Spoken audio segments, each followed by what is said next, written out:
Hello అండి. ఈ rainy సీజన్‌లో ఈవినింగ్ స్నాక్స్‌లోకి అద్రిపోయే స్నాక్ బొబ్బరి పప్పు వడాలు. ఇది నాన్ వెజ్‌లోకైనా సరే, కొబ్బరి చట్నీలోకైనా సరే కాంబినేషన్ అల్టిమేట్‌గా ఉంటుంది. ప్రాసెస్ చూసేద్దామా? ముందుగా అయితే బొబ్బరి పప్పుని బాగా కడిగేసేసుకొని ఒక 5 అవర్స్ సోక్ చేసుకోవాలా. ఇంకా గ్రైండ్ చేసేసుకోవాలా. పచ్చిమిర్చి, అల్లము, ఉప్పు వేసేసేసుకోవాలా. వాటర్ అస్సలు యాడ్ చేయకూడదు. ఇంకా నేను ఇలా బ్యాటర్ రెడీ అయిన తర్వాత అందులో కొద్దిగా జీలకర్ర అండ్ కొంచెం బియ్యం పిండి కూడా యాడ్ చేశాను. ఎందుకంటే ఇంకొంచెం సాఫ్ట్‌గా మంచిగొస్తాయనేసి. అందులో అండ్ ఆనియన్స్ కూడా ఆనియన్స్‌తో డబుల్ టేస్ట్ వస్తుంది.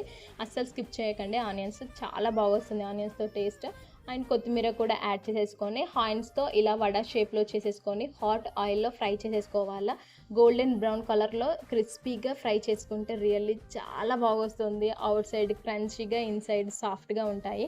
కోకోనట్ చట్నీతో అయినా, అది నాన్ వెజ్‌తో అయినా గానీ వేరే లెవెల్ కాంబినేషన్ అని చెప్పొచ్చు. ఒకసారి మీరు ట్రై చేయండి. హెల్తీ స్నాక్ కూడా కాబట్టి ఖచ్చితంగా ట్రై చేయండి. అండ్ అడగడం మర్చిపోయాను. మీరు బొబ్బరి పప్పు వడాలకు చట్నీ బ్యాచా? లేకపోతే నాన్ వెజ్ బ్యాచా? నాన్ వెజ్‌తో అయితే రియల్లీ చాలా బావుంటుంది. ఒకసారి మీరు ట్రై చేయండి నాన్ వెజ్‌తో అద్రిపోతుంది కాంబినేషన్. వీడియోస్ చూసి అలా వెళ్ళిపోకుండా నచ్చితే లైక్, షేర్, సబ్స్క్రైబ్.